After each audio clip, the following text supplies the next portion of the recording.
भंजनगर तालुका आईन सेवा कमिटी पक्षर कवि सम्राट उपेन्द्र भंज कॉलेज परिसर में जातीय आईन सेवा पालित हो जाइछि।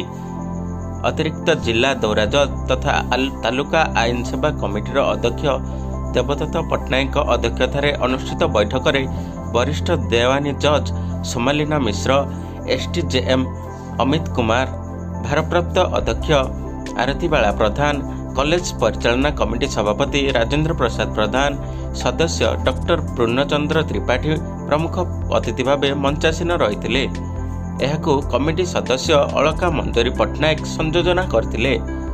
एही अवसर में अतिथि माने एही दिवस रे तात्पर्य संपर्क में वक्तव्य रखिबा सह आईन सेवा कमिटी द्वारा समाज में अवहेलित गरीब असहाय लोकों को किभली मागणार सेवा प्रदान करने सह निजर आईनगत समस्यार समाधान दिगरे कार्य कर कहिथिले।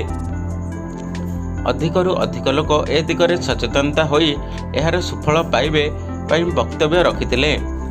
व्ययबहुल एवं समय सापेक्ष विचार प्रक्रिया निजक मुकुलाइबा पई आईन सेवा प्राधिकरण द्वारा लोक अदालत, आईन सचेतनता शिविर, मध्यस्थता और काउंसिलिंग माध्यम किभली आईन सेवा प्रदान कराउछि से विषय वक्ता माने वक्तव्य व्यक्त करथिले। एथिसह निज धन जीवन सह निजको सुरक्षित रखिया पई आईन संपर्क में प्रतिटी नागरिक जानिबा निहाती दरकार बोली श्री प्रधान कहिदेले। ब्यूरो रिपोर्ट, घुमसर महक।